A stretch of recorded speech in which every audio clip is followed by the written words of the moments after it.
the next 12 to 15 minutes, I'm going to try to the best of my abilities to present the idea of string theory to all of you in a way that is comprehensive, understandable, and will keep you awake, at least for most of it.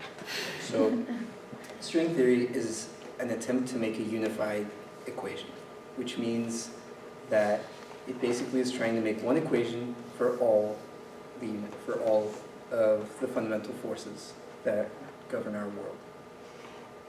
So the reason it came about is because there's actually a huge debate within physics between quantum mechanics and relativity, which are the two major principles that I will go into in a moment in physics. They don't work with one another, and so a new solution had to be created to try to solve this problem. The solution was string theory. So to talk about string theory, I have to first address quantum mechanics and its issues, and then relativity. Start with quantum mechanics. It's the study of the very small. How small? Atomic and smaller. So quantum mechanics believes that there's something smaller than an atom called an elementary particle. This is a particle that makes up what an atom is. Makes up a proton, makes up electrons, makes up everything. To do that type of research, you have to have certain types of observations called weak observations. The reason for that is the second bullet point. Uncertainty is everything. We're dealing with, quantum mechanics deals with things that are so small that you cannot observe them, because observing something is interacting with it. So the way they have to create these things and observe them is through probabilities and uncertainties, which makes the entire landscape of quantum mechanics really hectic and very vague. So what they did is that they simplified it. They made a theoretical concept called the point particle, which basically said that every single fundamental element and elementary particle is going to be a point in space. And then we are just going to track its interactions. So what happens is the next thing. They created a standard model. The standard model basically gave rise to about 20 particles and 22 elementary particles. That means is they figured out what makes up a proton, what makes up an electron, and they classified them.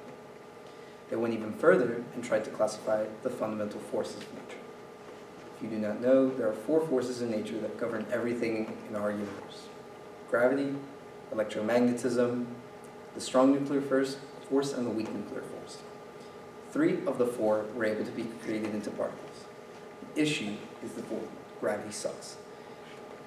No quantum physicist could ever make a gravity particle because it just didn't work. But Albert Einstein said quantum mechanics sucks and said gravity is the cool guy. Relativity is the study of the very large. The very large being the planets, the stars, the universes in general. So what it says is that gravity and time are basically a plane. And we warp it by how massive an object is. And we just revolve around the warps. So, for example, our solar system, the way gravity works, is that the sun is so massive, it creates a curve in space and time, and that the Earth just revolves around it. Much like if you go to a mall and you drop a penny in one of those donation things and you watch it spin around, it's the same principle. The Earth, and everything is relative. So the sun and the Earth is a relative system. You could also have the universe and then the sun, and that would be a relative system. The reason that the debate came about, the reason that they don't work, is when you take something that's very massive and very small. Now that seems contradictory, but it's not. Let's take a black hole. Black hole is a very massive, massive amount of matter and object squeezed into a very small, finite space. When you try to apply relativity and quantum mechanics together, you could not get an equation. You would get math that's ridiculous and astronomically wrong, even to like the theoretical point of view. So they had to create a new model. They had to create a new standard at which to base this off of. So some physicists thought, well, maybe it's a level of complexity. What's more complex than a point? It would be a line. So they theorized that rather than having a bunch of small points and particles that made up the universe, it would be a bunch of strings. Strings that just vibrated at different frequencies to create different elements. different particles. So if we think back to the standard model that I referred to, there are about 21 elementary particles which make up everything, make up all the atoms, which make up all of us. So 21 things make up everything, which means you only need 21 frequencies to make up everything. So they thought, why not? So I'm going to explain these images a little. This is what they believe the string is to look like. The string is to look like a full band that vibrates at a certain frequency. Of course, these are extremely small. It is 10 to the negative 60th type small, which is impossible to even comprehend. But this is what the next thing I'm going to have to talk about to explain it. This is called an alternate dimension. Hold on. I know it's confusing, but give me just 1 second. So the way string theory works is that these strings need to vibrate. And for the math to work and for the theory to work, you need multiple dimensions. How many dimensions? 10. To give you a perspective, we live in a 4-dimensional world where we can move forwards and backwards, 1 dimension, left and right, 2 dimensions, up and down, that's the 3rd dimension, and then in time. So we can move linearly in time, so that's a total of 4. So we need 6 more dimensions to get string theory. Where do we get those dimensions? Well, we made them up. We can't test any of this, which is one of the problems with string theory, so we just made it up. We said that there must be alternate dimensions. So the next question is, where are they? Well, they're small. It's a great, easy answer for anything, isn't it? It's just too small, we can't see it.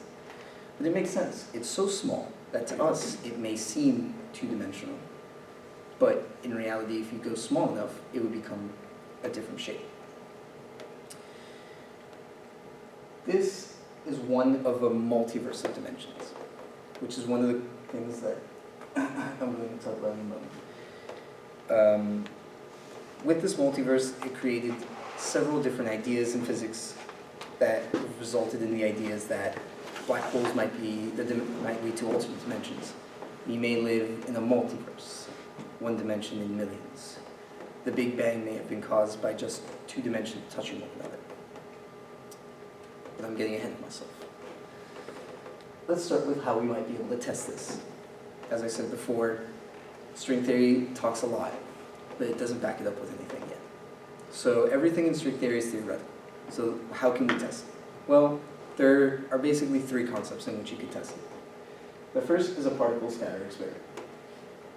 Basically, if there is a specific particle that we try to search for when we collide particles, this particle is called the symmetry particle. Not to go too technical, but basically it's the alter particle to something else. This is a brief description on how it is. Don't pay too much attention because it's very, very simplified and it won't make sense. The second one is a string in a box. So string theory talks about strings. If we put strings in the box and then shrink the box to where it's smaller than the string, we create a new box, which is super counterintuitive, and that's why this is a thought experiment. Because you can't comprehend it unless you look at it for a long, long time, which is my idea of why it's a thought experiment. And then the third way is a black hole. Basically, black holes are supposed to be where string theory works, when the small and massive come together. If you don't know, black holes are very small, but they have huge gravitational fields. Basically, their gravity is so strong, light can't even escape it. Oh, I thought it was a bad thing. Light can't even escape it. So what ends up happening is that they developed a system in which you can test for this. So in the Large Hadron Collider, if you don't know what that is, it's a particle accelerator that speeds particles up to nearly the speed of light and then crushes them together. They're testing to see if a specific particle leaves our dimension and goes into another. That just means we just did transdimensional, communication, which is super nerdy and cool. This is the concept of strings. So there are 2 types of strings. There is a closed string and an open string. A closed string is supposed to be the type that creates our dimension and can travel between dimensions. An open string is the type that is locked into our dimension. So what does that mean? take, for example, we have a closed string. Say we stretch it to its a plane, like this. This plane is now flexible, and it can be stretched into squares and cubes and so on and so forth. But it is still flexible. This is called a band. This band is our dimension. Our three-dimensional space is this one band. And each string that's connected to the band is matter that's stuck here. So basically those 21 fundamental particles are basically open strings connected to the band that just come all together to form us. The issue arises when we talk about other closed circles. Gravity is supposed to be a closed circle. A closed circle can travel between dimensions. And because of that, it's extremely complicated.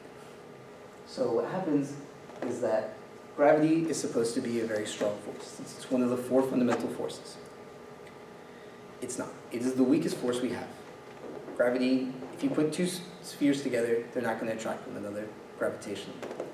The reason for that, they think, is because gravity is only partially in our dimension. The theory of gravity is said to be a string theory. This band travels between both dimensions, multiple dimensions. And because of that, gravity can only partially affect us. And that's why it can move our time. Now, there are several issues with string theory, including the mathematics being only viable in 10-dimensional spaces. There's no real evidence that can be tested yet, along with the fact that it's so small that you can't test it. And since you can't test it, it's a philosophy and not a science at this point. But it provides a lot of promising theories and ideas about alternate dimensions and fundamental forces, which is why it's been heavily theorized and followed by many physicists throughout the ages.